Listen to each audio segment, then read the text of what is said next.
अस्सलाम वालेकुम रहमतुल्लाहि व बरकातुहू। फ़िरौन का Assalamu alaikum wa rahmatullahi wa barakatuhu. फ़िरौन से वही मज़मून है जो Aujourd'hui, j'ai l'espoir de terminer le récit de la lutte entre Pharaon et le prophète Moïse. में जो À सवाल ce sujet, je n'ai pas trouvé des réponses décisives concernant toutes les questions qui ont été posées à ce sujet. यानी कतई तौर पर मगर जो Il n'y a pas मुहक़्क़िक़ीन de हैं réponse उनके लिए décisive à ce ये sujet. रास्ता खुला है। Cette voie est toujours ouverte जो pour les मुहक़्क़िक़ीन chercheurs. हमारे काम करते रहे हैं Et la plupart de nos chercheurs dans le passé तक पहुँचकर se sont arrêtés aux commentaires, aux exégèses du Saint-Coran. कि फ़लाँ तफ़सीर में ये बात है, फ़लाँ तफ़सीर À में savoir que dans tel commentaire, il y a ceci ou cela, अहादीस भी alors हैं, que dans les commentaires, il y a aussi les hadiths, रिवायात वाली des अहादीस hadiths qui sont authentiques. ये भी Il y a des récits authentiques, certes, mais il y a aussi des faits qui ont trait aux enfants d'Israël, इस्राएलियात से मुराद des ये है récits कि वो israélites, इस्राएली रिवायतें c'est-à-dire des récits qui ont été colportés par des enfants d'Israël मुसलमानों तक et qui sont tombés dans les oreilles des musulmans. अगर बगैर छानबीन के इस वजह से Si l'on rapporte ces récits tels quels, tels que les ont racontés les enfants d'Israël, उसका हरगिज़ ये मतलब नहीं कि cela ne veut pas dire que tel était exactement le point de vue du saint prophète Mohammed sallallahu alayhi wa sallam.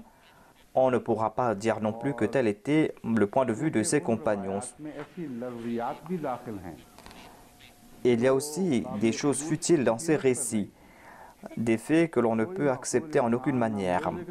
Aucune personne de bon sens ne pourra accepter cela comme des miracles ou comme des faits ayant trait à l'expérience humaine. जो मुख्तलिफ लिखने वाले हैं इस ज़माने में On a présenté certains de ces récits, बाद ऐसी रिवायात हैं कि वो किसी तरह mais भी ces récits, नहीं हैं, लेकिन on ne peut les accepter. Mais ces récits sont monnaie courante. उसूलन गलत है Il serait erroné de tirer la conclusion que si l'on trouve mention de ces récits dans les recueils de hadith आखिरी बात को आखिरी जीने के et que l'on a pu retracer ces récits jusqu'au saint prophète sallallahu alayhi wa sallam, चाहती हैं ou que ces récits ont été retracés jusqu'aux compagnons कबूल करनी चाहिए et que l'on doit accepter cela. ये असूल काबिल On ne peut pas accepter ce postulat. ये इस पे मैं पहले भी गुफ्तगू J'ai parlé à ce propos dans le passé सिलसिले में अंदरूनी शहादत et il est important de regarder les témoignages internes. शहादत में फैसला कुन बात Si le témoignage interne est le témoignage du Saint-Coran Abdul Mohammad et la biographie du saint prophète Mohammed sallallahu alayhi wa sallam nous présente ces faits, हकीकत में कुरान और रसूल सल्लल्लाहु अलैहि वसल्लम की सीरत le saint prophète Mohammed paix soit lui et le caractère du saint prophète Mohammed paix soit lui ne peuvent être séparés. Ce que l'on trouve mentionné dans le Saint-Coran a été mis en pratique par le saint prophète. Le saint prophète est le Coran personnifié. Voilà donc le point décisif. S'il y a quelque chose qui contredit ces principes ou qui contredit या Quran un autre verset du Saint-Coran ou un hadith, जिसकी असनाद दुरुस्त même si ce récit a une chaîne de transmission qui est saine, करेगी कि उन असनाद on ne peut que tirer la conclusion qu'il y a eu un malentendu quelque part dans la chaîne de transmission. में सुनीत का कोई Le rapporteur a mal compris ce qui a été rapporté, ou que ces récits font partie de ces histoires colportées par les enfants d'Israël. Il n'était pas interdit de rapporter les histoires des enfants d'Israël, mais ces histoires n'ont pas autorité. हज़रत मसीह मौऊद अलैहिस्सलाम के ज़माने में आकर À l'époque du Messie premier l'Islam, nous trouvons mention de certains faits ऐसी बातें दाखिल हो qui peuvent être en accord avec la science de l'époque. उस ज़माने की शुरीद हों Mais il serait tout à fait erroné que de condamner quelqu'un si une personne essaye de corriger ses faits à la lumière de la science. On ne pourra pas condamner cette personne en disant qu'elle est en train de contredire le Messie premier l'Islam. हज़रत मसीह मौऊद अलैहिस्सलाम ने उन रवायात को कबूल कर लिया Si le Messie premier l'Islam a accepté ces récits, parce qu'à l'époque il n'y avait pas d'autres récits, में आई हुई हैं और ces récits qui ont été colportés dans les tafasirs, Il a présenté certains faits en se basant sur ses commentaires. Et par la suite, les recherches ont prouvé autre chose.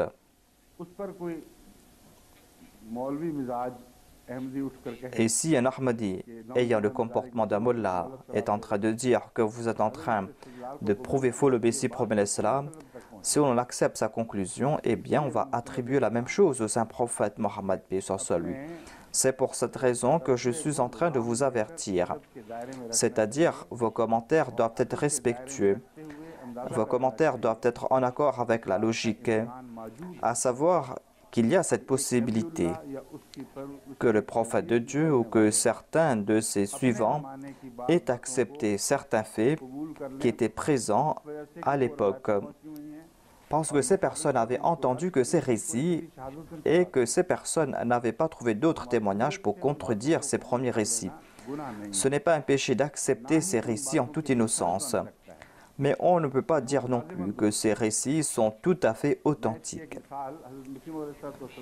Je cite à ce sujet le livre du Messie premier l'Islam, Brahni Ahmadiyya. Dans ce livre, il a évoqué le sujet de faire naître la vie des morts, c'est-à-dire de faire sortir la vie de la mort. Il a parlé à propos des croyances hindoues et à ce sujet, il déclare qu'on en fait le témoignage quotidiennement. Nous voyons la vie sortir de la mort quotidiennement.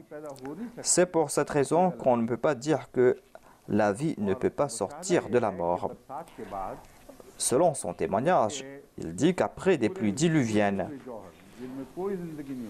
sur une terre qui était auparavant stérile et sèche, et bien sur cette même terre, après la pluie, on voit des insectes grouiller partout. On voit aussi des grenouilles, alors que ces grenouilles n'étaient pas présentes auparavant. Si la vie ne peut pas sortir de la mort, eh bien, qu'est-ce cela? Dit le Messie premier alayhi salam. Le témoignage qu'il a présenté est certes vrai. Ce témoignage est authentique, mais à l'époque, la science n'était pas parfaite et on n'avait pas publié tous ces faits. Et le Messie premier l'Islam n'avait pas entendu parler de cela, à savoir que cette vie qui sort de la poussière, eh bien cette vie se trouve à l'intérieur de cette poussière, dans la forme de semence ou sous différentes formes. Et c'est cette semence qui prend vie. Ainsi, ce n'est pas la mort qui donne naissance à la vie, mais cette semence de la vie donne naissance à la vie. Voilà donc un exemple que je voulais citer. Quel est le point de vue des ulémas à ce sujet? Est-ce qu'ils vont dire que tous les scientifiques sont des menteurs? Et est-ce qu'on va rejeter ces vérités indéniables, à savoir que l'eau fait sortir la vie de la semence de la vie? S'il n'y a pas trace de vie, quelle que soit la forme, eh bien nous n'allons pas voir cette vie sortir. Voilà ce que nous avons vu depuis le passé. Voilà aussi pourquoi la science est dans le désarroi quand il n'y a pas une preuve. Il n'y a pas une seule preuve que d'un seul coup, alors qu'il n'y avait pas trace de vie,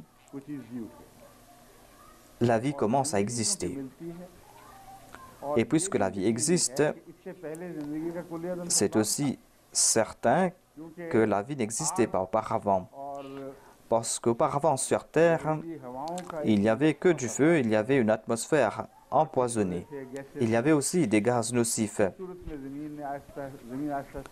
Mais petit à petit, la Terre s'est refroidie. Et petit à petit, il y a eu la possibilité de l'existence de la vie. Et cela s'est fait après des millions d'années.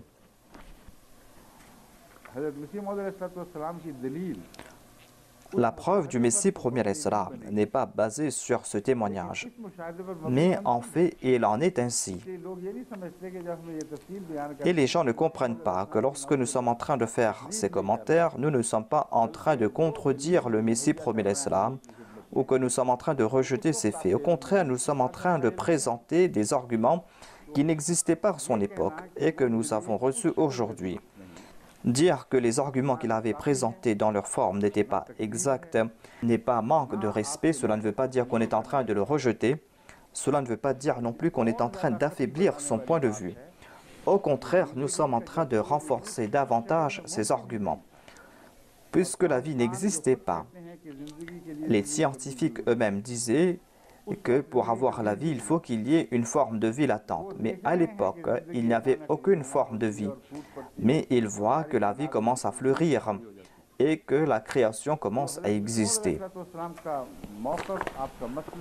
Selon moi, c'est une preuve de fidélité que de renforcer le point de vue du Messie premier l'Islam et de renforcer sa mission. Ainsi, selon moi, c'est une preuve de fidélité à l'égard du Messie premier l'Islam. Mais selon certains ulémas, nous sommes en train d'outrepasser les limites fixées par le Messie premier l'Islam. Dans le même contexte, il y a l'histoire du prophète Yahya, le prophète Jean.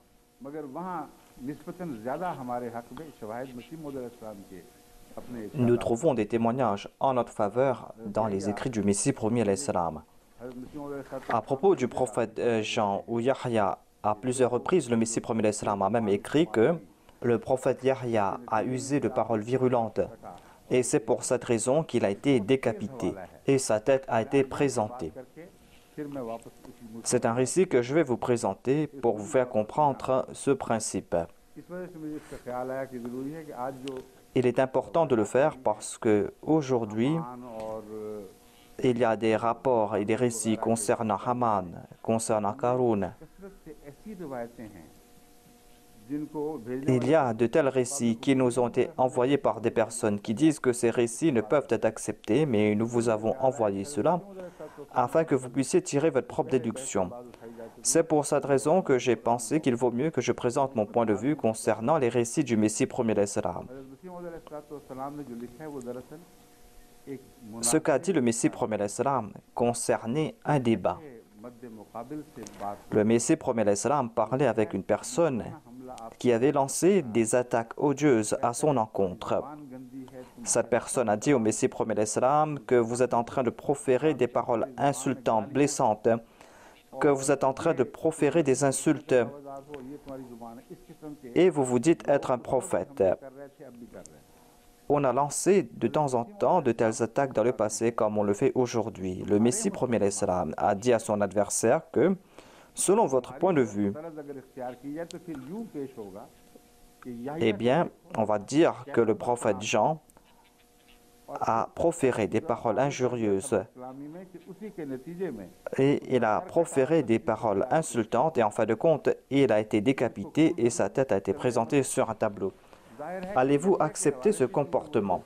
Puisque son adversaire honorait le prophète Yahya ou le prophète Jean, cette personne fut fortement blessée et a commencé à objecter à ce sujet. Et les Ahmadis, dans leur innocence, ne comprennent pas ce point de vue, à savoir que c'est là un débat qu'on est en train de faire comprendre à l'adversaire par la même méthode que celui-ci a utilisée à l'encontre du Messie premier l'Islam. C'est-à-dire que si cette méthode que vous avez utilisée est bien séante, eh bien, nous allons devoir dire ceci à propos du prophète Jean. Si après ces propos du Messie premier l'Islam, on accepte que le Messie premier l'Islam a prouvé que le prophète Jean a été décapité et que sa tête a été placée sur un plateau, eh bien, ce sera là une atteinte à l'honneur du Messie premier l'Islam. Alors que ailleurs, le Messie premier l'Islam a déclaré que, selon moi, on n'a pas prouvé qu'un seul prophète a été tué. Si cela n'a pas été prouvé, pourquoi est-ce qu'il a usé de tels propos virulents concernant la mort d'un prophète? C'est là encore une fois une incompréhension à ce sujet. Dans ces hadiths, il y a ces récits concernant les enfants d'Israël. Ce sont des récits que l'on présentait et des récits qui sont monnaie courante. Accepter ces récits pour répondre à des attaques de l'ennemi ne prouve pas que tel était le point de vue du Messie premier l'Islam. On ne peut pas dire avec certitude que tel était ce point de vue. On ne peut pas dire avec certitude que tel était son point de vue. En lisant les ouvrages du Messie premier l'Islam, il est important de comprendre cela. Il y a tout d'abord la guerre qui est faite par l'épée. Il y a aussi la guerre faite par la plume. Et dans cette guerre ou dans cette bataille faite par l'épée, on répond aux attaques de l'ennemi de la même manière. Et on écrase avec plus de virulence l'ennemi le plus acharné. Le Messie, promet l'Islam, a fait ce djihad par la plume. Et ainsi on voit cet aspect virulent, à savoir qu'il a répondu aux attaques des ennemis de l'islam par les mêmes méthodes qu'ils ont utilisées pour attaquer l'islam. Mais l'on ne voit pas dans ces attaques sa vraie nature. L'on ne voit pas sa vraie personnalité. Cette nature, cette personnalité qu'il démontre lorsqu'il est en train d'accomplir le djihad akbar. Lorsqu'il y a une attaque, eh bien, il y a effusion de sang. Et cela affecte des personnes qui sont sensibles. Dans le Saint-Coran, Allah dit à propos du saint prophète que le prophète n'a pas le droit de prendre des esclaves. Ici, on voit l'image d'un prophète qui fait couler le sang. Il serait tout à fait erroné de dire que telle est la nature du saint prophète Mohammed sallallahu alayhi wa sallam, si l'on regarde uniquement cet instant où il est en train de se battre. Dans ce contexte particulier, l'on peut déduire que c'est un instant de grande bravoure. Mais il serait tout à fait erroné de dire que le saint prophète Mohammed lui était un va-t-en-guerre. C'est pour cette raison que les propos virulents du Messie promet l'Islam ne prouvent pas l'état interne de sa personnalité et sa vraie nature. Si on veut connaître sa vraie nature, eh bien, l'on doit étudier ses paroles. Paroles qu'il a prononcées concernant l'épanouissement moral des hommes, où il a évoqué les beautés de l'islam, là où il a présenté les secrets de l'islam, ces trésors qui ont été enfouis pendant longtemps. C'était des trésors perdus qu'il a fait ressortir. Il a présenté cela dans ses ouvrages. Et c'est là que l'on va voir sa vraie personnalité. Lorsqu'il n'était pas au cours d'un débat, son état était tout autre. Il avait d'autres sentiments à l'égard des prophètes. Il avait un très grand amour pour le Messie Jésus-Christ et il l'honorait. Et il disait à propos de Jésus-Christ que celui-ci avait fait une supplication.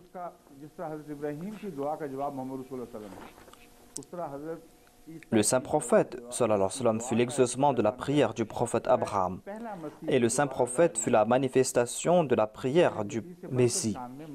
Le saint prophète s'est manifesté avec plus d'éclat, mais il fut le représentant du Messie. Il avait porté le nom d'Ahmad. Et par la suite, un autre Messie est venu suite à ses supplications.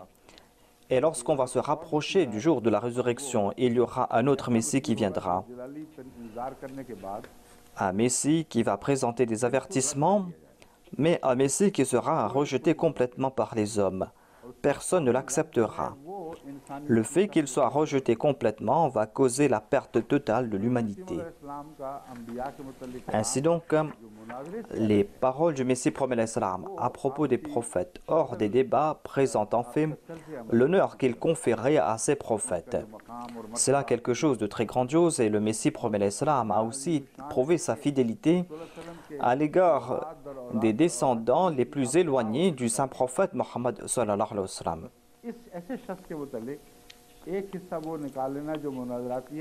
Présenter des faits hors contexte, des faits qui ont été présentés lors des débats. Par exemple, à propos de Hadrat Ali, où il a dit « Laissez Ali qui est mort, venez vers ce Ali qui est vivant ». Certains ont présenté ces faits hors contexte afin d'attiser les autres. C'est là une sottise de la part des non-Ahmadis. Mais en tant qu'Ahmadi, on ne doit pas en être coupable. Voilà ce que je vais vous expliquer. Sinon, vous allez créer des difficultés pour vous-même et pour comprendre le point de vue du Messie promet l'Islam. Faites cette distinction. À savoir, au cours des débats, le Messie promet l'Islam a usé de paroles virulentes. Il a usé de ces paroles virulentes afin de répondre à ces attaques. Et cela est en accord avec les préceptes du Coran. Il est dit dans le Saint-Coran « Washarid bihim », c'est-à-dire de répondre avec virulence afin que ceux qui sont en arrière soient terrifiés en disant qu'on ne va pas se présenter pour se battre. Les paroles qui sont présentées en de telles situations sont en accord avec un contexte particulier. Ce sont des propos qui sont très éloquents. Mais une jeune fille Ahmadi qui va lire tout cela hors contexte, lorsqu'elle va regarder cette attaque, elle sera complètement désemparée. Ainsi donc, certaines personnes sont très sensibles, d'autres tombent sans connaissance même chez le dentiste. Ainsi, certaines personnes n'ont pas le courage d'accepter des scènes de guerre. Certains en sont désemparés et m'écrivent à ce sujet. Ils disent qu'on voit d'une part la personnalité du Messie premier l'Islam, lui qui a dit de prier pour ceux qui nous insultent et d'accorder du confort à ceux qui nous tourmentent. Mais d'autre part, il y a ces paroles très virulentes prononcées par le Messie premier l'Islam. Je leur fais comprendre que ces propos, il les a tenus dans un contexte spécifique. Et ses ennemis ont utilisé des paroles 10 fois plus virulentes que cela. Ce sont des personnes qui ont utilisé des paroles virulentes à l'égard du saint prophète Mohammed sallallahu alayhi wa sallam. Pour défendre le saint prophète, son amoureux ne doit-il pas utiliser la même méthode?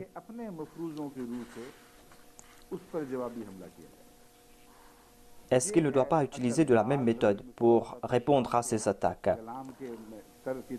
Voilà donc la différence entre les propos des autres et les propos du Messie premier l'Islam. Si vous comprenez cela, vous allez comprendre que lorsqu'il a répondu à ces propos virulents, c'était toujours pour répondre à ces attaques contre le saint prophète. Il n'a pas utilisé une nouvelle arme. Afin de terrasser son ennemi, il a pris l'arme de son ennemi en disant que vous vous attaquez au saint prophète par cette arme. Eh bien, je vais vous faire goûter le plaisir de cette arme. Goûtez le supplice de cette arme. Voyez comment elle fait couler le sang. Et ses paroles étaient moins virulentes, mais il a toujours utilisé le même principe. Et vous n'allez pas voir d'exception à ce sujet. Temporairement, le Messie premier l'Islam avait usé des mêmes armes utilisées par ses ennemis. Mais ce n'étaient pas des armes qu'il avait utilisées de manière permanente. Si on prend l'arme de son ennemi pour lui trancher la tête, voilà la méthode qu'il a utilisée. Si vous comprenez cela, vous n'allez pas voir de contradiction dans les paroles qu'il a prononcées. C'était une personne noble, de grand cœur. Il nous enseignait l'indulgence. Au cours de sa vie, il a traité avec grande miséricorde plus d'un et il a pardonné de grands coupables. Dans cette situation, pourquoi a-t-il utilisé des paroles aussi virulentes? Si vous comprenez cette réalité, vous n'allez plus voir de contradiction. Encore une fois, je présente cela, que la fidélité est que l'on doit servir la cause. Si par faiblesse humaine, on a prononcé des paroles qui ne sont pas à l'encontre de l'honneur qui revient au prophète, et si l'on a prouvé aussi que l'on ne va plus soutenir le Messie premier l'Islam par cette arme, mais que cette arme sera utilisée contre ces points de vue, et si au même moment, on trouve une autre arme pour soutenir les propos du Messie premier l'Islam et qu'on présente cette arme, et qu'on utilise cette arme de sa part, on ne peut pas dire que l'on est coupable d'une contradiction quelconque. Comprenez ce point, et vous allez sortir de ces débats tortueux. J'ai déjà cité l'exemple de la vie qui sort de la mort. Voilà une déduction tirée par le Messie premier l'Islam. Et aujourd'hui, nous constatons que sa déduction n'est apparemment pas en accord avec les faits que l'on présente. Si un prophète ne peut pas commettre pareille erreur, eh bien comment allez-vous accepter le Messie premier l'Islam comme prophète ummati? Qu'il soit un nabi ummati, qu'il soit un prophète, quel que soit son statut de prophète, s'il regarde certains faits et qu'il tire les conclusions justes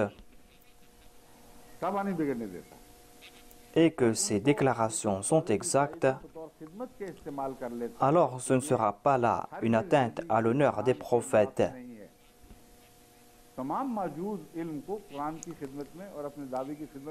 Il est tout à fait logique d'user de toutes ces connaissances pour servir le Coran. Et si, après le passage du temps, ces faits qu'on avait utilisés ne soutiennent plus le point de vue qu'on avait présenté auparavant, mais qu'on trouve au contraire des connaissances qui sont plus nouvelles et qui sont plus fermes pour soutenir cette déclaration, si on accepte ces nouvelles connaissances, ce ne sera pas là un outrage à la mémoire du Messie premier l'Islam. Ce ne sera pas là de l'infidélité à son égard. Au contraire, l'honneur et le respect exigent que l'on protège son point de vue et que l'on prouve que certes, la connaissance était incomplète auparavant. Mais voyez la gloire de Dieu. Dieu a prouvé vrai la position qu'il avait présentée. Après avoir expliqué cela, je pense que ce n'est pas la peine d'en parler davantage. Si quelqu'un insiste davantage, eh bien cette personne est peut-être malade dans son cœur. Il y a des personnes qui ne comprennent pas certains faits tout simples. Cela est entre eux et Dieu. Si c'est là la maladie de leur âme qui les a poussés à agir ainsi, eh bien un jour ces personnes seront attrapées. Si c'est la simplicité d'esprit et leur sottise et leur état psychiatrique les poussent à agir ainsi, eh bien Allah les traitera avec grâce. La yukallifullahu nafsan illa wus'aha. Avant de continuer davantage, je voudrais corriger une erreur.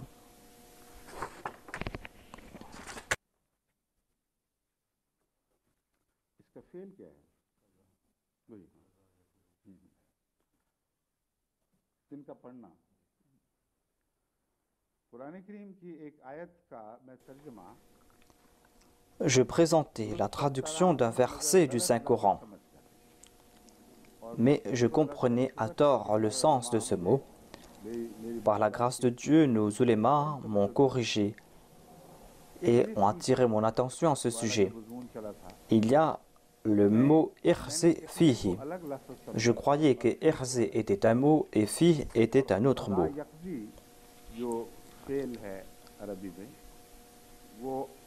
Je croyais que c'était le verbe « qada yaqfi ». Mais dans ce verset, on ne voit pas ce mot. Il y a le mot « irzif ».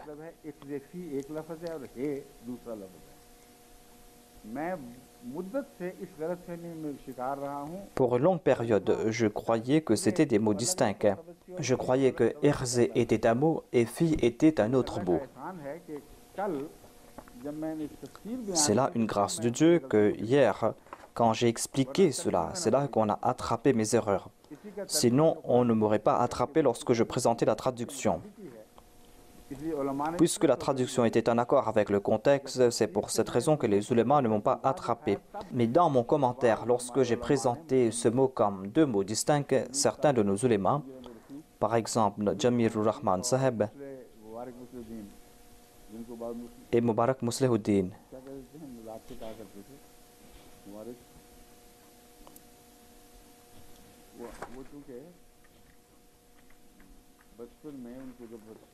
lorsqu'il était tout enfant, puisqu'il était intéressé par la pureté, on lui avait donné le titre de Muslim Maoud.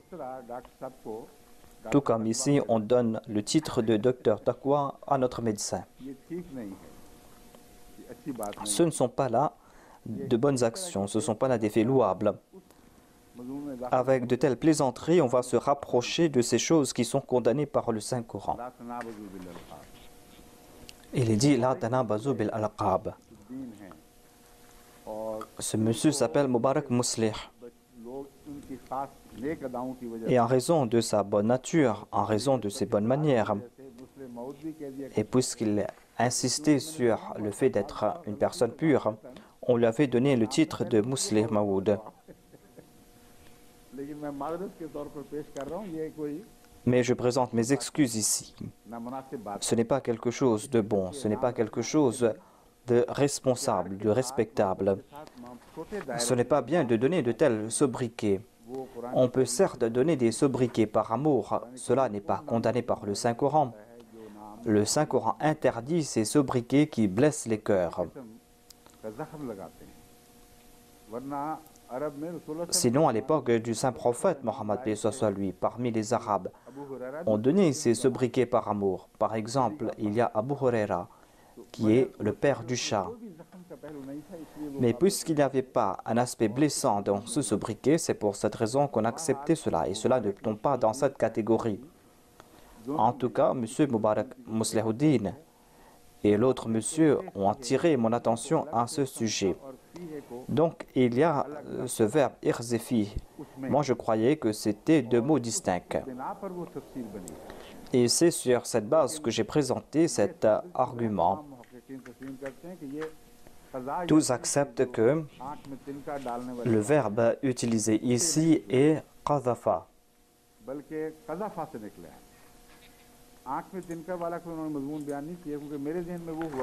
Ici, on ne trouve pas mention de ce verbe que je présentais, c'est-à-dire le fait que la paille tombe dans les yeux.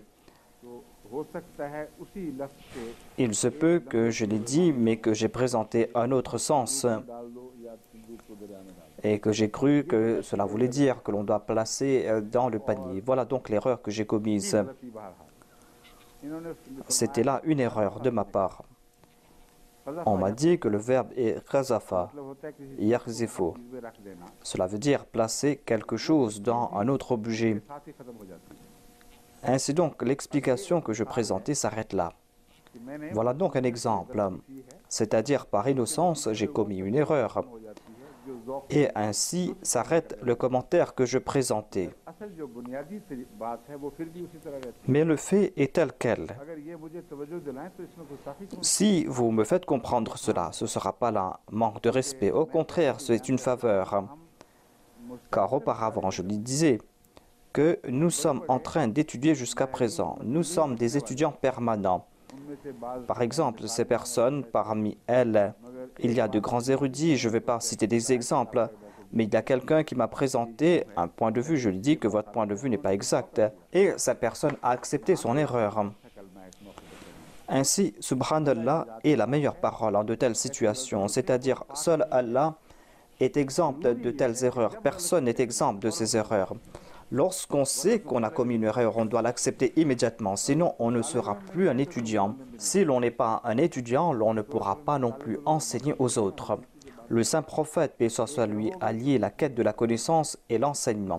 Il a dit que si vous étudiez toujours, vous serez un enseignant. Voilà ce qui a été dit dans le Saint-Coran à propos du saint prophète, sallallahu alayhi wa sallam.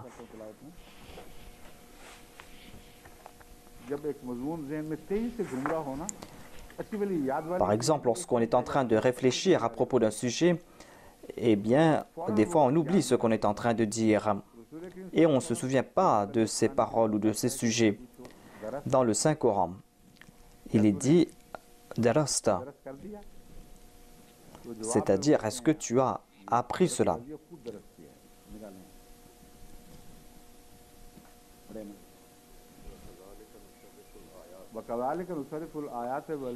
وَكَذَلِكَ نُصَرِّفُ الْآيَاتِ وَلِيَقُولُوا دَرَسْتَ وَلِيُبَيِّنَ لِقَوْمٍ يَعْمَلُونَ. C'est ainsi que nous enseignons au saint prophète. Nous lui enseignons des choses sublimes, afin que les autres disent « Oui, tu as appris cela ».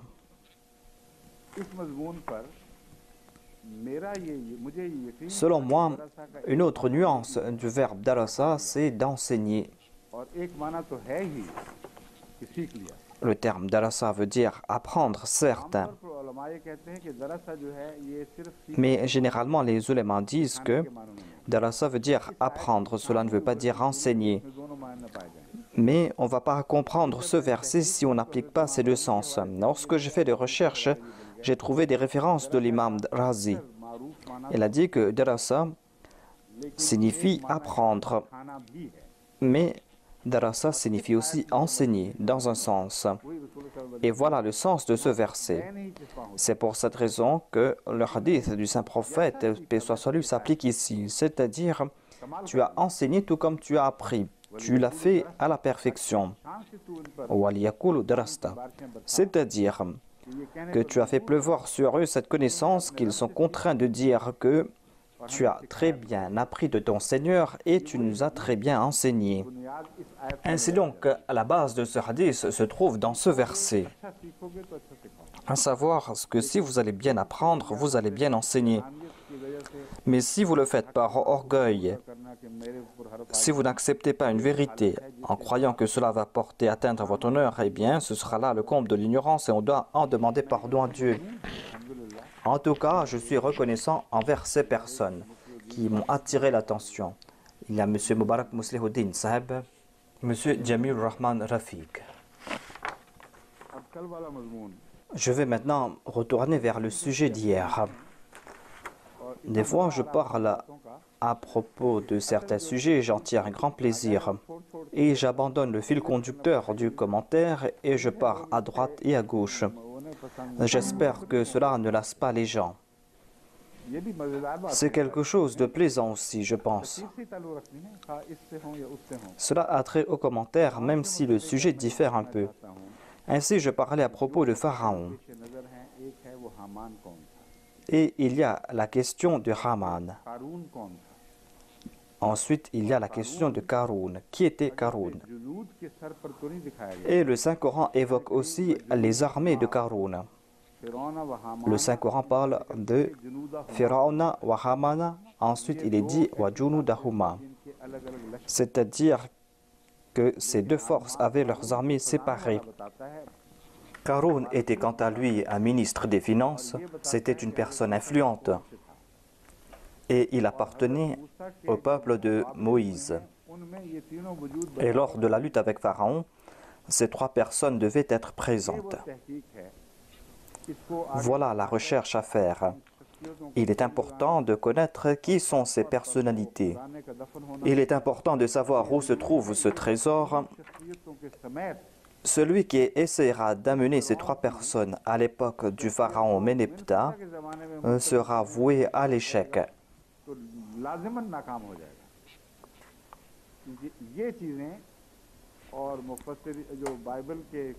Car ces faits et les commentaires des érudits bibliques concernant l'État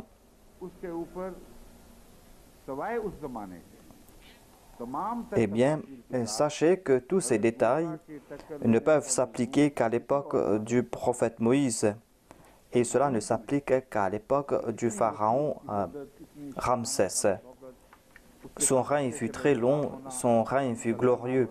Il avait ses aides et il s'était battu. Ce sont des faits qu'acceptent tous les érudits. Mais il ne suffit pas qu'ils acceptent cela. Nous devons nous aussi faire des recherches. On doit faire des recherches concernant Asiya, c'est-à-dire qui était cette femme. Je présenterai devant vous ma déduction à ce sujet. Quand elle s'était mariée avec Pharaon et quand Moïse est né, elle était là en tant qu'épouse de Pharaon ou est-ce qu'elle s'est mariée après? On comprend à la lumière du Coran que Asiya était cette femme qui avait pris la responsabilité de protéger Moïse. Je leur ai demandé de faire des recherches concernant Asiya si elle était mentionnée dans les hadiths. D'où vient ce nom? Je vais vous éclairer à ce sujet tout d'abord. Il y a un hadith qui a été rapporté dans le recueil de Sahih Bukhari. Et on trouve mention de deux femmes. Il y a tout d'abord Asiya, la femme de Pharaon. Ensuite, il y a Maryam, la femme d'Imran. Cela se trouve dans la sourate At-Tahrim.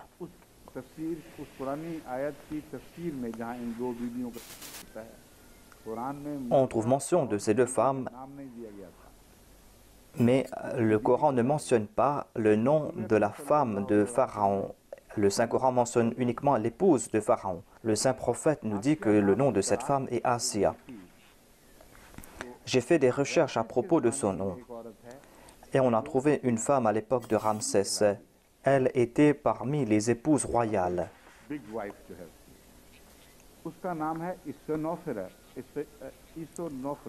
Le nom de cette femme est Iset Nofret. Les premières lettres de son nom sont I-S-E ou O. Et ces lettres correspondent à le nom Asiya. बीवियों में कोई और ऐसी है जो À part cela, il n'y a pas d'autres femmes qui portent un nom où l'on trouve au tout début les mêmes lettres ou les mêmes syllabes. हरूफ मिले On ne trouve pas de nom similaire ni parmi les pharaons précédents, ni parmi les pharaons qui ont succédé Ramsès. और खती सबूत मिल जाता है। Si on fait davantage de recherches, l'on va trouver quelque chose d'autre, फिरौन के ज़माने में à savoir que वो यही Moïse est né à l'époque de ce pharaon et nous sommes en train de parler de cette époque. सबूत हमें मिल गया नाम के एतबार से। मगर एक और Donc nous avons eu quelque chose concernant son nom. लफ्जी माने जो आसिया लफ्ज के हैं वो क्या हैं? ये बैज नहीं Mais il y a aussi le sens de ce nom et il se peut que ce nom soit un nom attributif. गौर करके वो कहाँ है हवाले जिसमें नाम के इम्कानात हैं? इसके नीचे ही है। हाँ ये है नहीं आ गया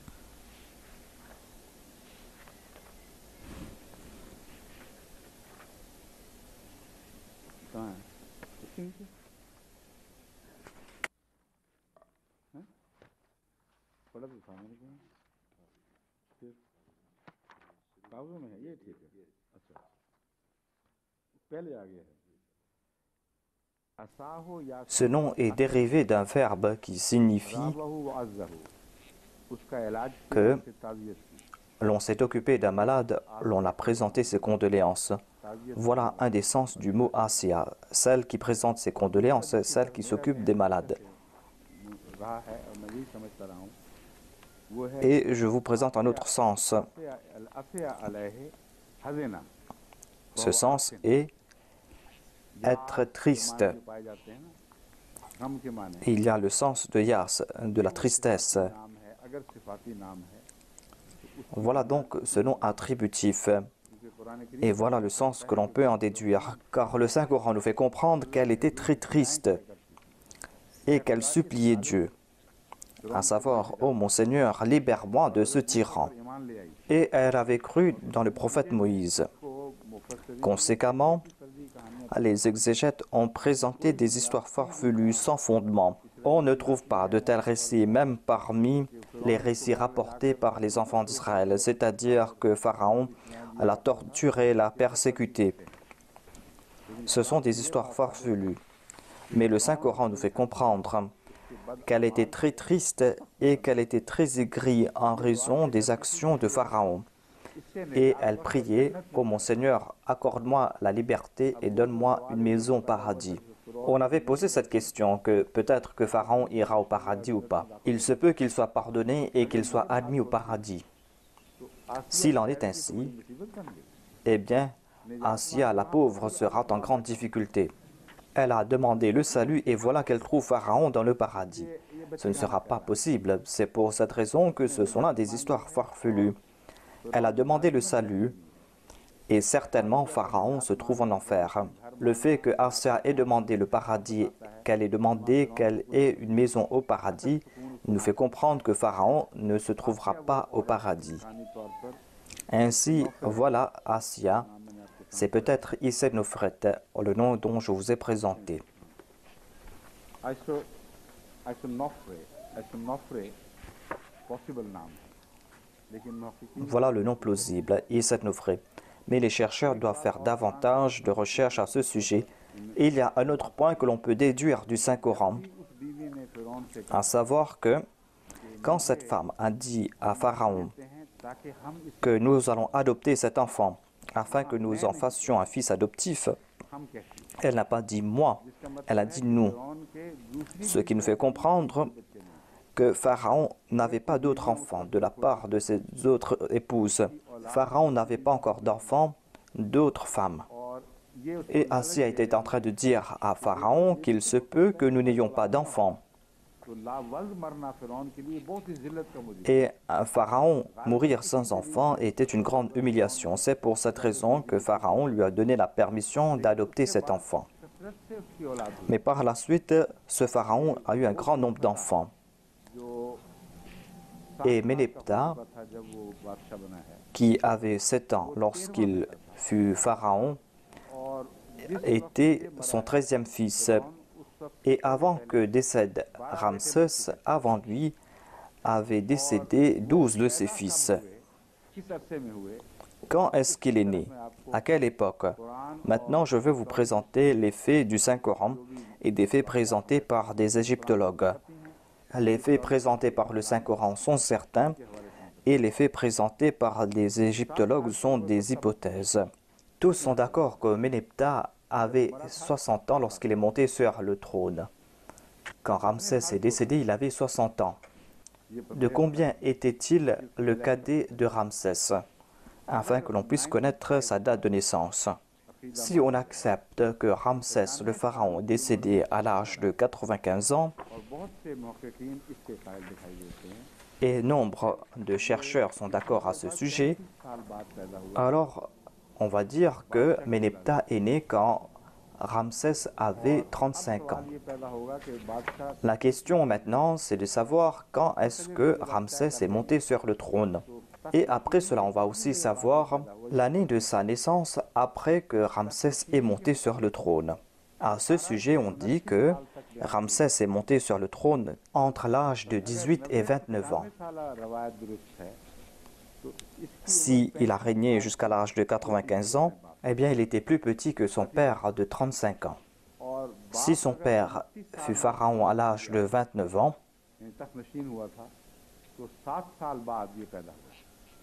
eh bien, lui, il est né 6 ans après.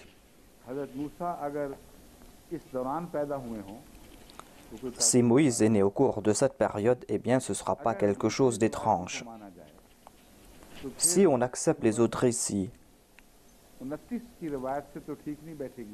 eh bien, ce ne sera pas en accord avec l'âge de 18 ans, mais ce sera en accord avec l'âge de 29 ans.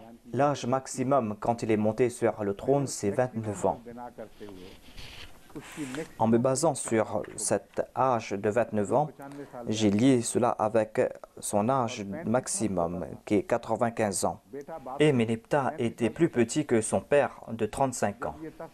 Quand Ramsès est monté sur le trône, 6 ans après, son fils est né.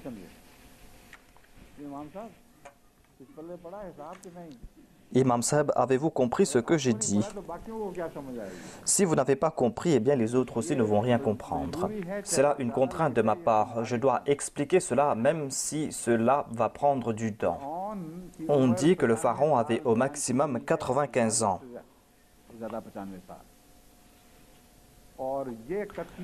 Et il a été prouvé sans aucun doute que Ménéptah est né 6 ans après quand il a commencé à régner.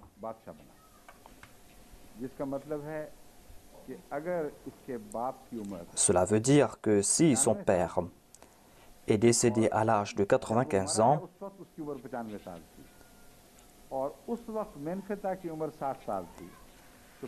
et que Ménéptah avait à l'époque 60 ans, eh bien, il est plus jeune que son père par 35 ans. S'il était plus jeune que son père par 35 ans, eh bien, quand est-il né? J'ai lié la date de sa naissance avec la date maximum de la montée sur le trône de son père. L'âge maximum que l'on présente pour le pharaon lorsqu'il est monté sur le trône est 29 ans. Il n'y a que 6 ans entre 29 ans et 35 ans.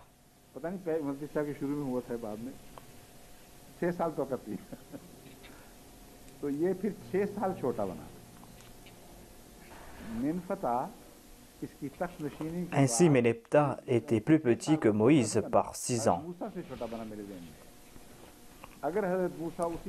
Si Moïse est né la même année que Pharaon est monté sur le trône, ou au cours de l'année qui s'est écoulée, eh bien, Ménéptah est plus petit que Moïse par 5 ou 6 ans.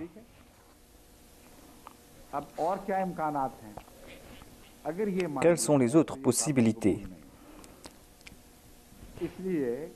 Mais on ne peut pas accepter cela. Comment Pharaon aura-t-il pu avoir 13 enfants au cours de ces 5 et 6 ans?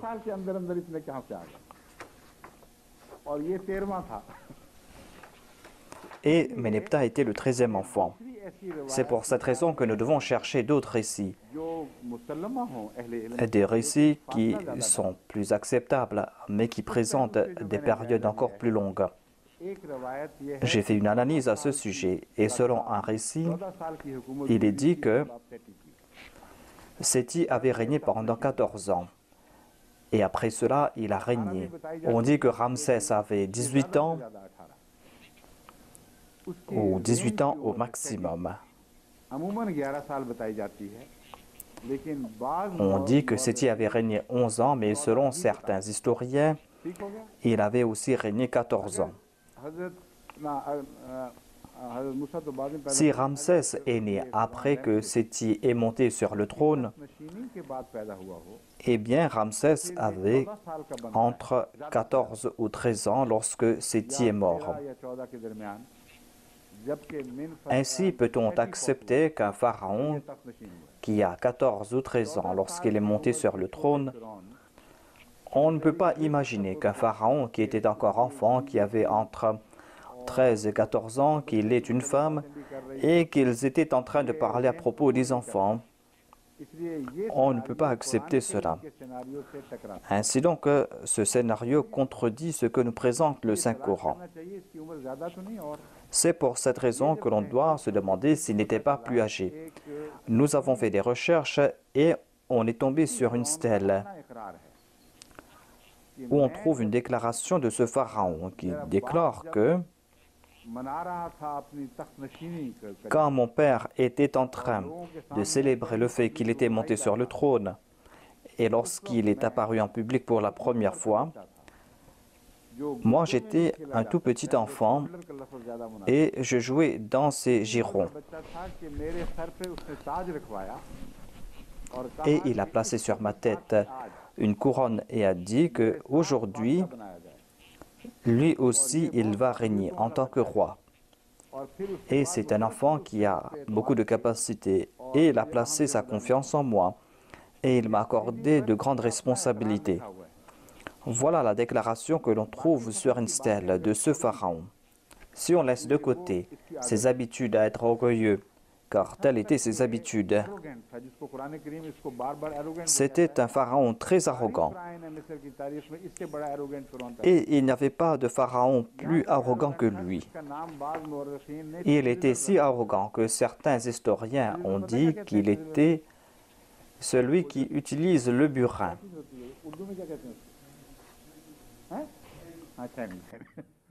Chani Punjabi में तो कहते हैं, उर्दू में पता नहीं क्या कहते हैं उसको, हैं? ऐसा नहीं क्या? चीज़र उर्दू में, उर्दू की बात कह रहा हूँ। चैनी का लफ्ज़ हमने सुना हुआ है बचपन से ही, राज हमारे घरों में चैनी चैनी कहा करते थे। उर्दू में पता नहीं क्या कहते हैं, चैनी तो बहरहाल है, पक्की बात है। On dit de ce pharaon qu'il aimait utiliser le burin.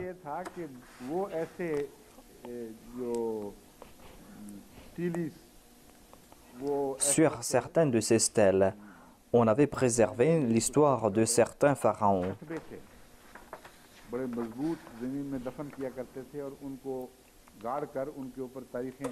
Ainsi donc, on a tracé sur ces stèles les histoires de ces pharaons.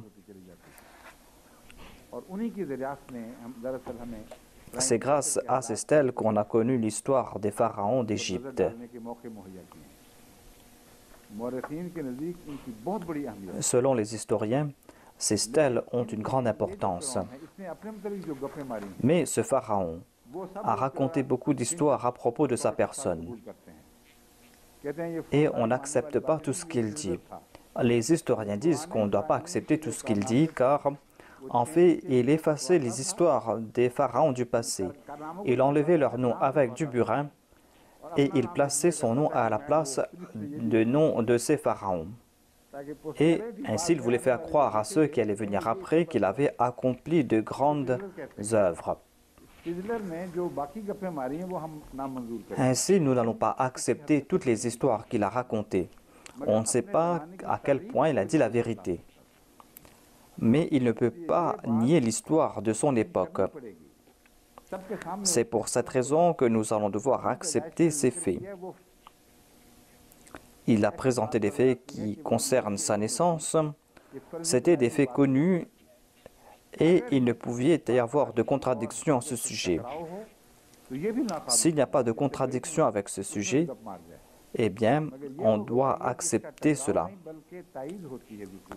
Ici, il n'y a pas de contradiction avec ce qu'il a raconté. C'est pour cette raison que ce n'est pas la peine de rejeter cela. Ainsi,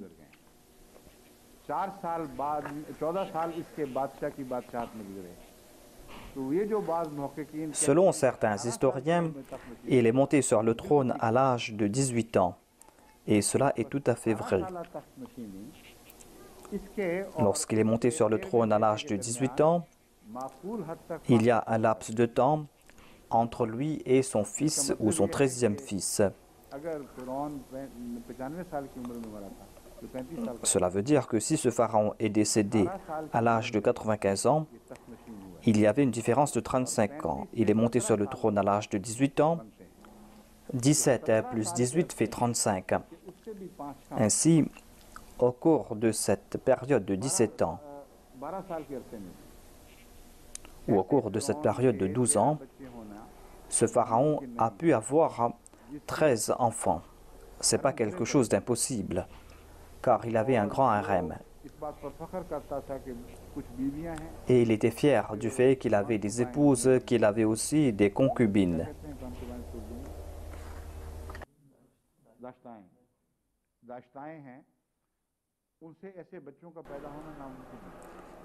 Ainsi, il est possible qu'il a eu autant d'enfants.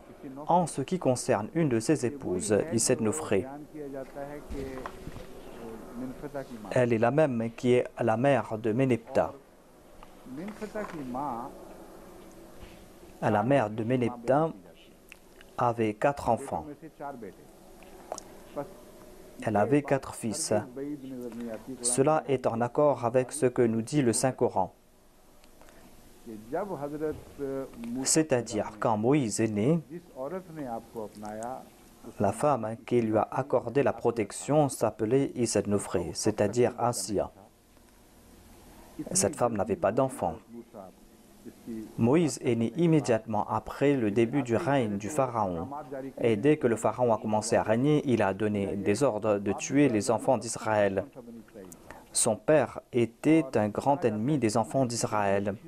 Et il est dit qu'il avait fait de son fils un tyran. Ainsi, dès qu'il est monté sur le trône, Pharaon a dit qu'il faut tuer les enfants d'Israël. Ce n'est pas quelque chose d'impossible. Et c'est là que Moïse est né. Et le pharaon n'avait pas d'enfants à l'époque. Ensuite, Dieu a accordé à Asiya 4 fils. Et un de ses fils était Ménepta. Asiya, pour une longue période, a témoigné des crimes de ce pharaon, de ses actes indécents. La prière que lui attribue le Saint-Coran nous fait comprendre cela, c'est-à-dire qu'elle a souffert pendant longtemps et qu'elle a prié beaucoup. Elle a prié pour qu'elle soit délivrée de Pharaon. On ne sait pas quand elle a été libérée, mais l'histoire d'Asiya doit être étudiée davantage. Et les ulémas doivent réfléchir à ce sujet. Je vous fais comprendre qu'il ne faut pas regarder les récits des exégètes. Ils ne pouvaient pas connaître ces histoires. Ils ne pouvaient pas connaître ces faits. Ces faits, ces trésors ont été découverts par la suite. Tournez-vous vers ces faits et implorez l'aide de Dieu. Et c'est là que nous allons découvrir nombre de choses. Il y a un autre point qui concerne Haman. Ensuite, il y a Qarun. Est-ce que ces 3 personnes ont vécu à l'époque de Ramsès ou pas? Les historiens disent qu'il y a cette possibilité, c'est-à-dire que ces 3 personnes aient vécu à l'époque de Ramsès. Quel est le sens du mot Haman?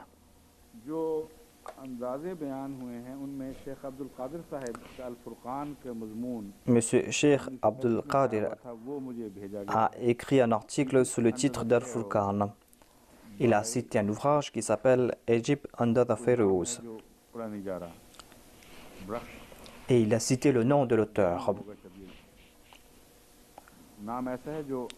l'auteur qui doit être un Allemand, je pense. En tout cas, ce n'est pas un nom anglais. L'auteur déclare que Ham voulait dire le grand sacrificateur. Et Man vient du mot Amon. Ce qu'il est en train de rapporter ici est tout à fait vrai. Haman était un titre qui s'appliquait au grand prêtre.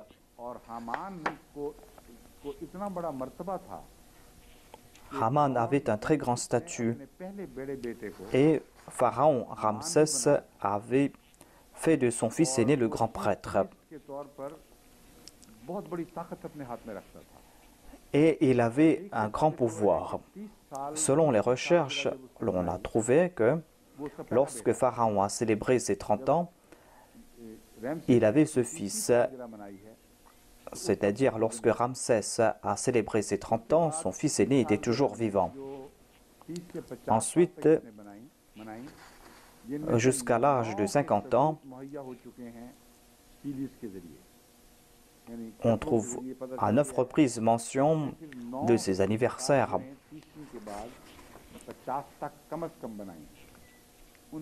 Il a célébré 9 anniversaires, ou même plus, mais là-bas, on ne trouve pas mention de ce Haman. Cela veut dire que ce Haman était déjà mort ou qu'avant le retour de Moïse, il était déjà mort.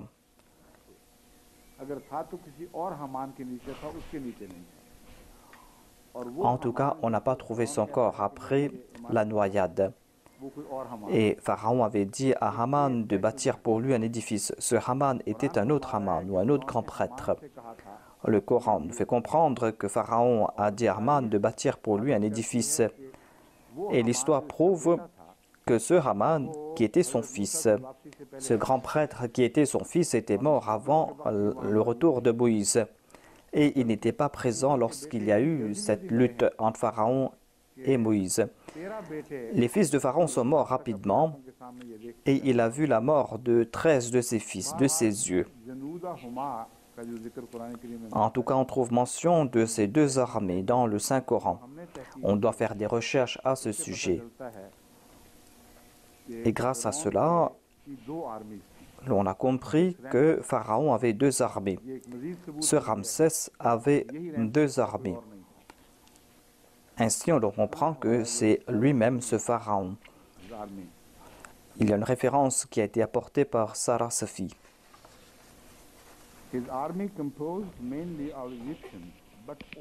Son armée était composée d'Égyptiens, mais aussi de mercenaires étrangers.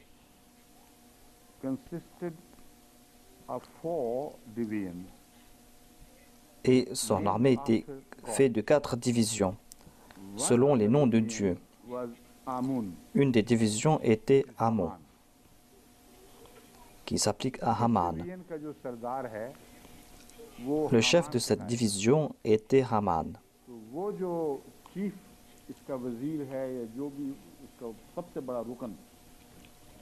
En tout cas, il y avait ce grand prêtre ou ce grand ministre après Pharaon. Haman était le grand prêtre, il était aussi le chef de cette armée. Est-ce 2 personnes différentes ou une seule personne? Voilà la question que l'on doit se poser. Selon moi, c'était 2 personnes différentes. Il y a tout d'abord Haman, qui était le grand prêtre. Mais il y avait aussi le chef de cette armée. Si on accepte que c'était un étranger, eh bien, il y a 2 possibilités. Soit qu'il était des leurs, et qu'il n'était pas un Égyptien, mais qu'il était de l'extérieur, ou soit qu'il appartenait à une division qui était composée de soldats étrangers.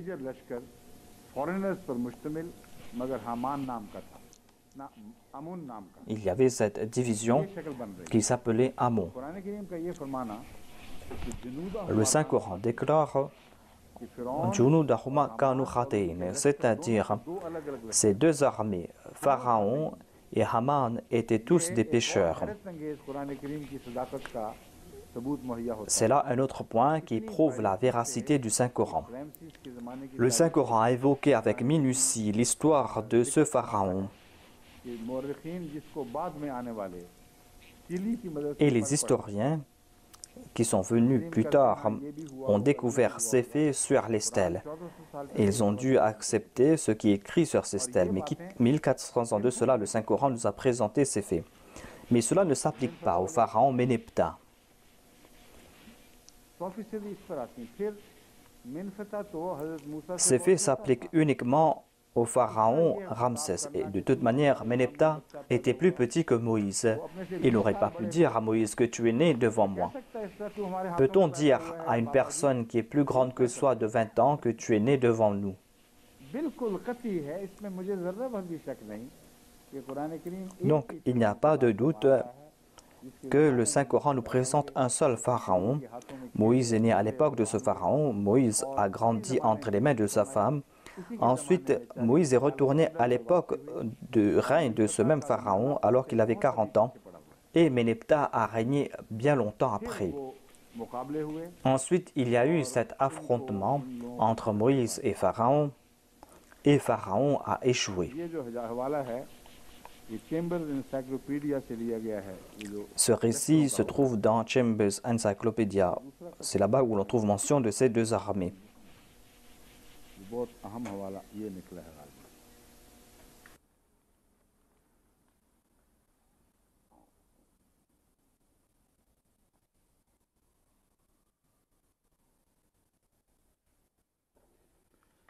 मैंने एक स्टीली का जिक्र किया था जिसमें मिनफत आई J'ai évoqué une stèle et Méneptah déclare avec fierté que je suis parti là-bas et j'ai complètement déraciné les enfants d'Israël.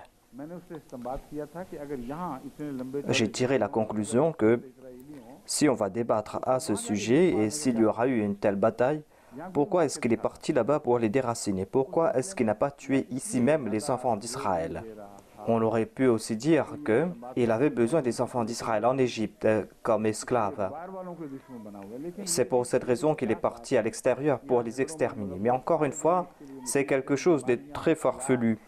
Pourquoi est-ce qu'il est parti là-bas pour les exterminer? के बावजूद एक ऐसे आदमी Et Pharaon, en dépit de ses grandes déclarations, a subi un grand échec de la main d'une personne कौम से ताल्लुक रखता है, जो qui était parmi les plus méprisables, आम काम करने वाली दावे qui appartenait à la classe des laboureurs. उसको कत्ल Lorsqu'on s'oppose aux représentants de Dieu, lorsqu'on fait l'intention de les tuer, आखिरी वो फैसला करने से बाद रहते en fin de compte, हैं। कुछ ताकत देख रहे हैं l'on subit l'échec. जिसने उनको मजबूर कर रखा Il avait vu une force dans le prophète Moïse. कि वो बाहर Pourquoi donc est-il sorti à l'extérieur pour aller exterminer les enfants d'Israël? ये इस्तेमाल सिर्फ मेरा ही नहीं, अब ये साले सफी ने Ce n'est pas ma conclusion à moi, mais Saleh Safi है मुझे a présenté une référence à ce sujet, tirée d'un ouvrage dont le titre est L'histoire des Hébreux à l'époque ये कहता des Romains. कि ये स्टीली से इस स्टीली से L'auteur déclare que on a tiré la conclusion d'une stèle इसी नतीजा अखज़ किया है que कि जिस वक्त ये मिनफता बात lorsque Méneptah était en train de régner, इस जगह को छोड़ les Hébreux avaient quitté cet endroit. और मुल्क के अंदर उनका Il n'y avait pas trace de leur existence en Égypte. इसलिए इसने स्टीली के जो अल्फाज हैं, कहते हैं हमने उनका गौर से मुतालिया C'est pour cette raison qu'on trouve mention de ces paroles sur ces stèles. बहुत अहम मुहक्किकीन Et de grands historiens ont tiré cette conclusion, वहाँ बीज मारा या नहीं ये तो अलग बात है, शेखी भी हो सकती है, लेकिन यहाँ à savoir qu'il est peut-être coupable d'orgueil, mais qu'il n'était pas présent là-bas. का इंतकाम ले रहा है। Il voulait venger son père, en fait. आपका इंतकाम जो ले रहा था उस सिलसिले में खुदा ने उससे क्या इंतकाम लिया इसके मुतालिक Mais comment Dieu s'est-il vengé? Je vais vous informer à ce sujet. रेमेसीस का जो ज़माना बनता है वो मैंने बयान किया था ना, Comme je l'ai dit, quand Moïse est retourné en Égypte, पहले है बात il avait 40 ans. कि कुरान करीम से पता चलता है कि जब नबूवत की उम्र को पहुंच Le Saint-Coran nous fait comprendre que lorsqu'il a été choisi comme prophète et qu'il avait complété cette période de 8 ans, वहाँ नहीं रहना lui-même ne voulait pas rester là-bas davantage. Il a pris la permission pour partir. S'il avait complété sa permission, il n'aurait pas demandé permission de partir. Prendre la permission signifie qu'il avait terminé la période de 8 ans et qu'il voulait partir après avoir pris la permission de son beau-père. C'est là que Dieu l'a choisi comme prophète. Et Dieu lui a dit que maintenant tu as atteint l'âge pour que tu puisses travailler pour moi. Je t'ai choisi pour moi. En tout cas, il avait moins de 40 ans. J'ai dit qu'il se peut qu'il ait 40 ans et qu'il ait eu ce statut de prophète alors qu'il était tout jeune. Dieu a dit que dès que tu es arrivé à maturité, nous t'avons choisi. Il fut choisi comme prophète à l'âge le plus jeune que l'on peut être choisi comme prophète. Eh bien, à l'époque, selon les déclarations du Saint-Coran, il avait environ 33 ans. C'est pour cette raison que j'ai dit qu'il avait émigré à l'âge de 25 ans.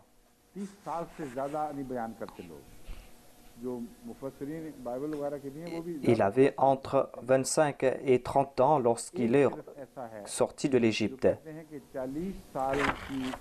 Il y a quelqu'un qui a dit qu'il a émigré de l'Égypte à l'âge de 40 ans et qu'il est resté là-bas 40 ans et qu'il est retourné en Égypte à l'âge de 80 ans.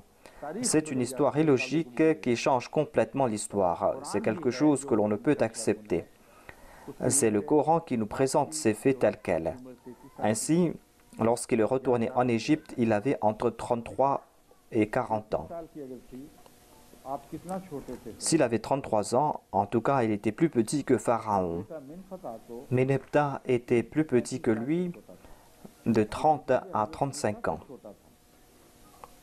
Puisqu'il était plus petit que Moïse, c'est pour cette raison que j'ai dit qu'il faudra mettre une plus longue période. En tout cas, Moïse était 33 ans plus jeune que Pharaon. Cela veut dire que Moïse a passé là-bas 25 ans.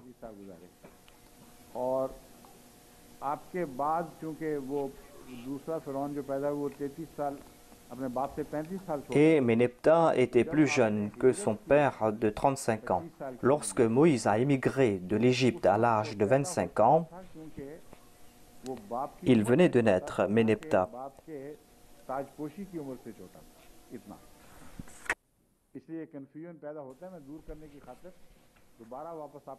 Je veux dissiper ces malentendus et je veux vous expliquer cela.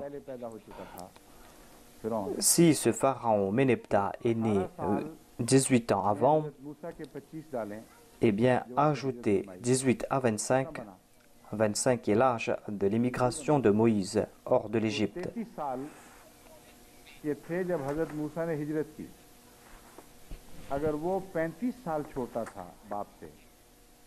Si Ménephta était plus jeune que son père par 25 ans, eh bien, quand était-il né? Son père avait régné 17 ans avant sa naissance. Ainsi, il est né avant l'émigration de Moïse. Lorsque Moïse est retourné en Égypte, il était un jeune enfant. Voilà donc la situation.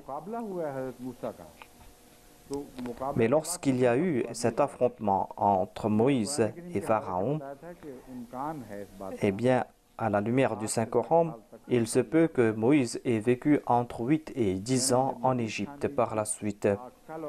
Lorsque j'ai étudié cela davantage, nous avons fait beaucoup d'efforts à ce sujet. Certains de ces jeunes filles ont fait beaucoup d'efforts pour faire des recherches à ce sujet, pour préparer les notes pour le lendemain. Et certains ont sorti de bonnes références. Et à la lumière de leurs recherches, il est dit que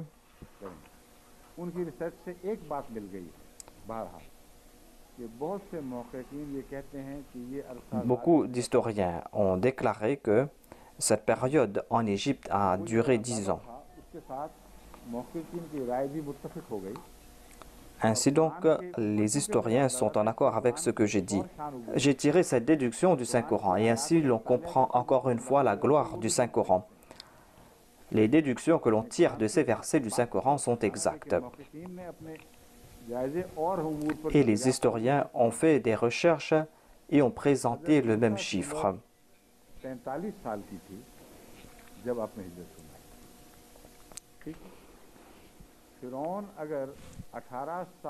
Si Pharaon avait 18 ans lorsqu'il a commencé à régner, eh bien ajoutez 18 à cela et vous aurez 61 ans. Et il avait 61 ans lorsqu'il y a eu l'événement de la noyade. Et Ménéptah, quel âge avait-il à l'époque? S'il était plus jeune que lui de 30 ans, eh bien, il était à l'époque encore un enfant.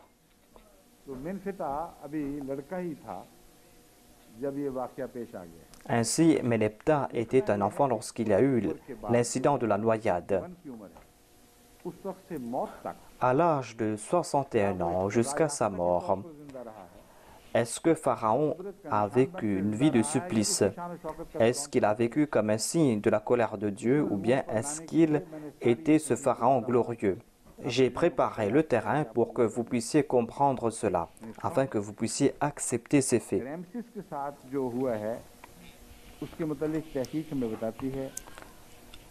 Les recherches nous font comprendre que tout d'abord, on a découvert le cadavre de Ramsès et de Séti en 1881, c'est-à-dire à l'époque du Messie premier alayhi salam.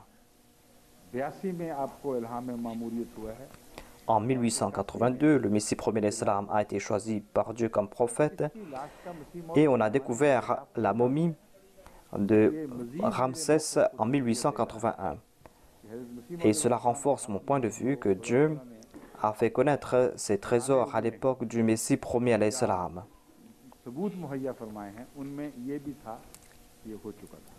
Et voilà un des arguments qu'il voulait nous présenter.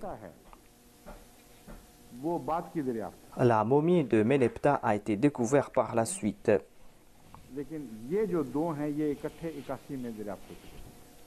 Mais en tout cas, on a découvert les momies de Séti et de Ramsès en 1881. Il est dit que Ramsès était bien bâti, sa tête était allongée, sa tête était petite comparée à son corps, et il était chauve. Il mesurait 6 pieds.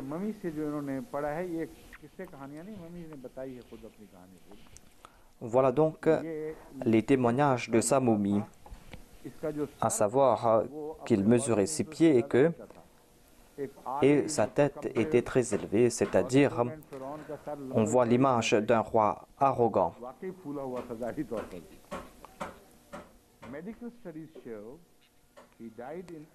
Les études médicales prouvent qu'il est décédé à l'âge avancé.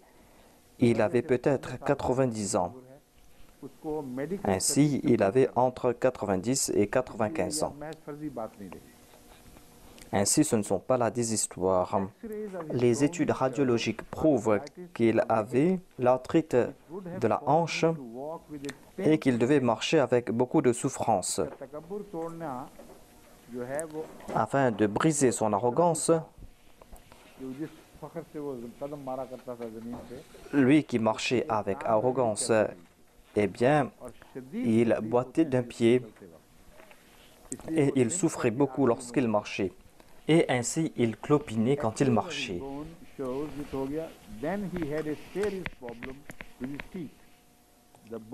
Il avait un sérieux problème avec ses dents. Il y avait des abcès près des racines de ses dents et cela causait une mauvaise haleine.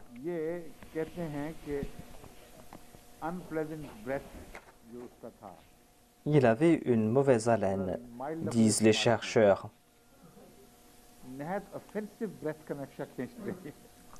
Certainement, ce devait être une odeur nauséabonde. Et il souffrait atrocement de ses dents et certainement il y avait une mauvaise odeur qui sortait de sa bouche. इसके अलावा मुंह से सख्त बदबू फूटती थी। एक ये नक्शा है जो मेडिकल हिस्ट्री से हमें Voilà ce que nous présente la médecine.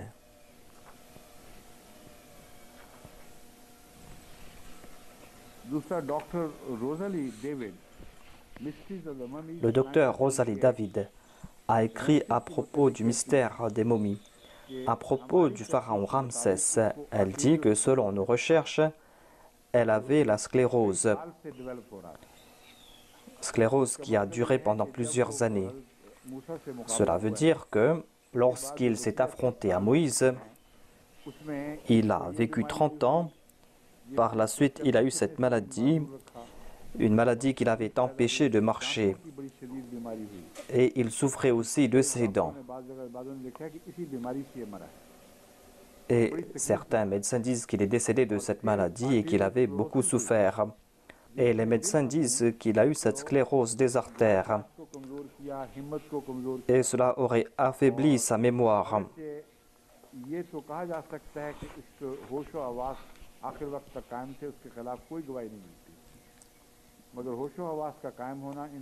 Je ne crois pas qu'il pourrait être saint d'esprit en raison de ses maladies jusqu'à la fin de ses jours.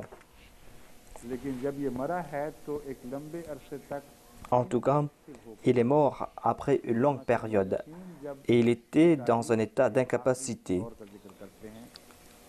Lorsque les historiens mentionnent sa dernière période de son règne,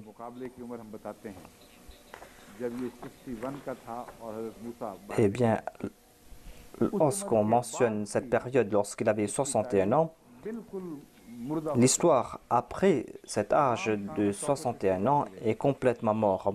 Sa gloire a complètement disparu. Après cela, on ne trouve pas mention qu'il avait lancé des attaques. C'est pour cette raison qu'il est tout à fait faux de dire qu'il a lancé des attaques contre les Israélites à l'extérieur de l'Égypte.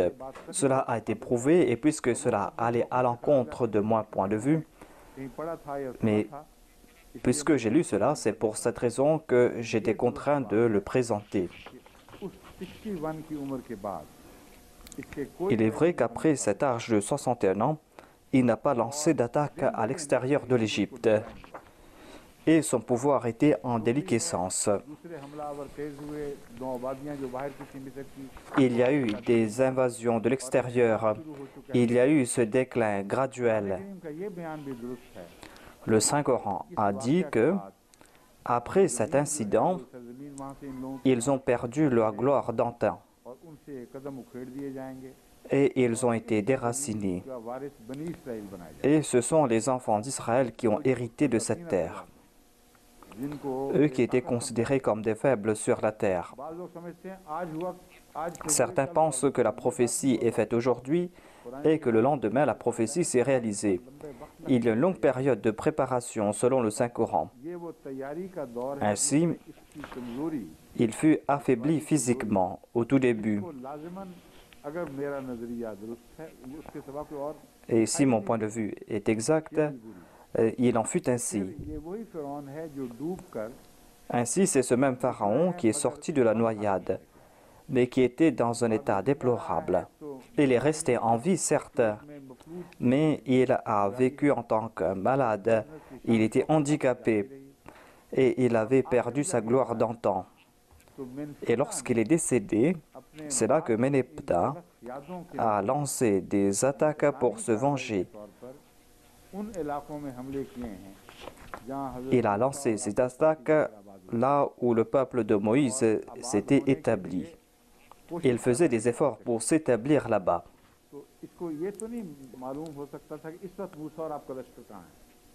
On ne peut pas dire où se trouvait Moïse et son armée, mais il a vu quelques personnes là-bas qui étaient en Palestine et il les a rencontrés, peut-être qu'il les a anéantis en pensant que c'étaient les enfants d'Israël, ou soit qu'il était en train de mentir et qu'il a tué quelques personnes et qu'il est retourné, mais que la graine était toujours présente là-bas. Et après quelque temps, Pharaon et son peuple ont disparu, car à l'époque de Méneptah, il y a eu ce déclin. et ils ont perdu leur pouvoir. Il y a eu des attaques de la part des Grecs et ces derniers ont mis fin complètement à leur règne. Et par l'entremise des Grecs, Dieu a accordé la victoire aux enfants d'Israël. Voyez le décret de Dieu, car plus tard, les Grecs ont accepté Jésus-Christ. Aujourd'hui, nous dépendons de la langue grecque pour étudier la Bible. En tout cas, les Grecs ont régné pendant longtemps en Égypte.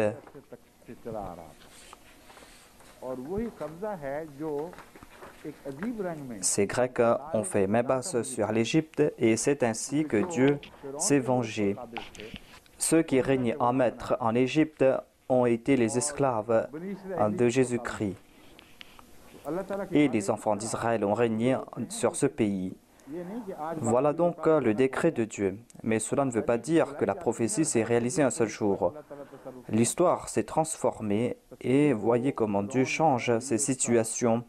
Voilà ce pharaon et voilà la fin de ce pharaon.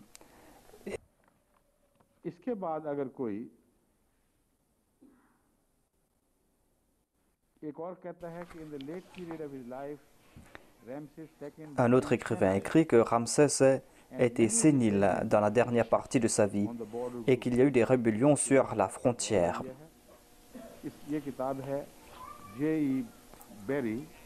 Cela a été cité dans un ouvrage écrit par un certain monsieur Berry.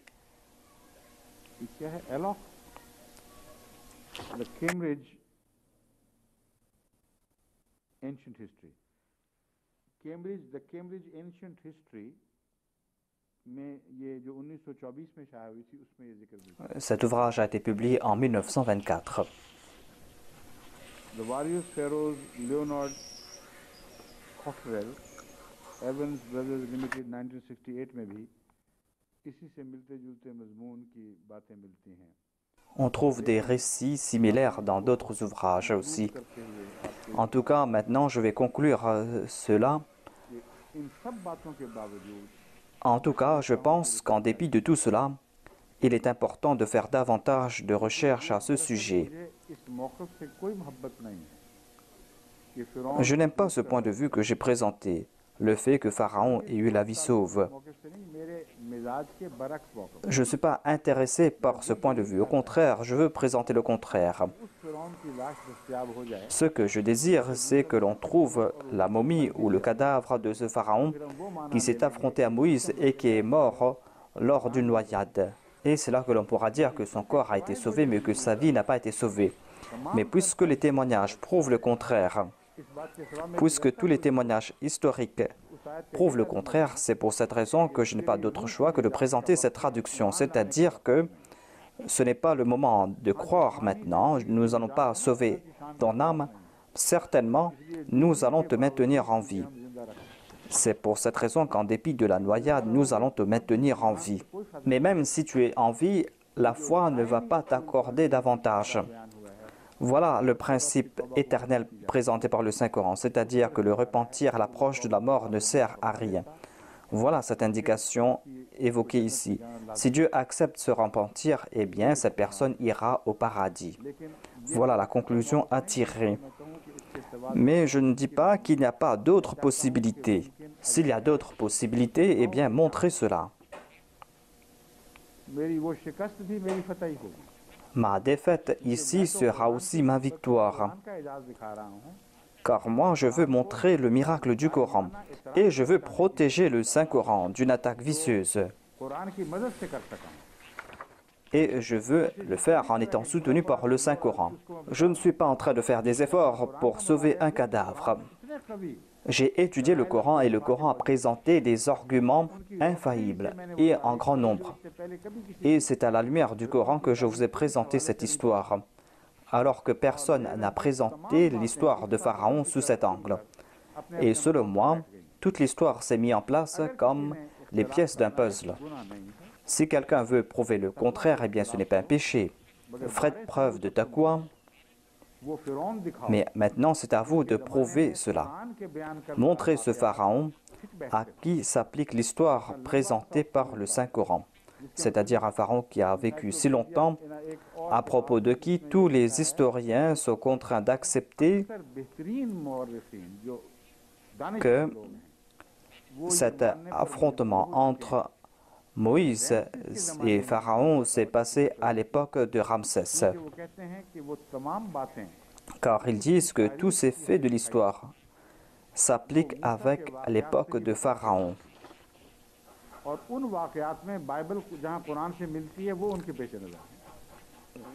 Et ils ont eu en tête ce que dit la Bible. On trouve mention de ce pharaon bâtisseur, celui qui avait 2 armées, lui qui avait confié cette armée à un autre chef. Il y a d'autres points qui ont été présentés. Et voilà la conclusion que l'on tire. Si on prouve que ce pharaon n'était pas Ramsès, mais quelqu'un d'autre, eh bien, on va devoir prendre ses armées et le placer à l'époque de ce deuxième pharaon. On va devoir montrer qui est Assia. On va devoir montrer la gloire et les fastes. On va devoir montrer aussi que ce deuxième pharaon a bâti de grandes villes. Et on va devoir aussi montrer les signes de cet affrontement avec les enfants d'Israël. Le fait qu'il y a eu ces signes. Si vous montrez tout cela, eh bien, c'est moi qui vais remporter la victoire. Car la victoire du Coran signifie ma victoire. Et je vais dire que maintenant, on a prouvé ce que dit le Saint-Coran. C'est-à-dire que voilà ce pharaon, et ce pharaon est mort. En tout cas, moi, je vais remporter la victoire. N'ayez pas peur pour moi. Laissez cela entre les mains de Dieu. Présentez votre point de vue et faites des recherches à ce sujet. Je ne peux pas citer quelques commentaires et dire que voilà ce pharaon. Et vous ne pourrez pas appliquer cela à l'époque de Ménéptah sans rejeter ce que dit le Saint-Coran.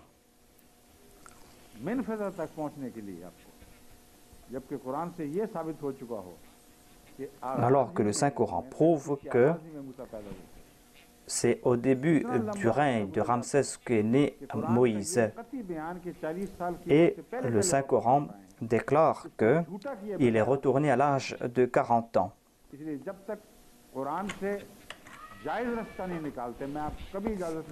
C'est pour cette raison que sans sortir de cette voie, vous ne pourrez pas dire que cette période s'applique à l'époque de Ménéptah. Donc, on va continuer ce sujet après. Je croyais terminer cela jusqu'à jeudi. Et j'ai oublié si aujourd'hui on est mercredi ou jeudi. Je croyais qu'aujourd'hui nous sommes mercredi et que je vais continuer ce sujet jusqu'à jeudi.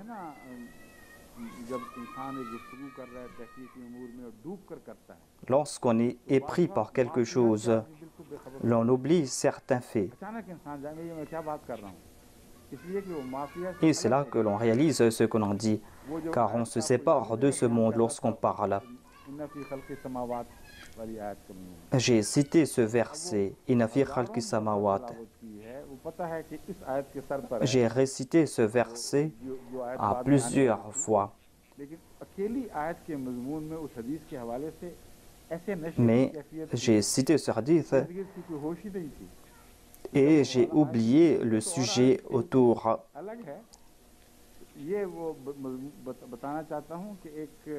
C'est ainsi que l'on est absorbé par un sujet. Et cela prend du temps pour retourner dans ce monde.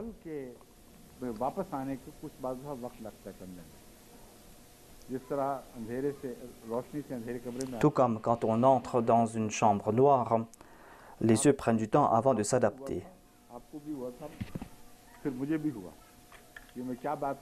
J'en ai fait l'expérience moi-même. Donc, à partir d'après-demain, nous allons commenter de nouveau sur les versets du Saint-Coran. Nous allons commenter sur le dernier verset où nous l'avions laissé. أعوذ بالله من الشيطان الرجيم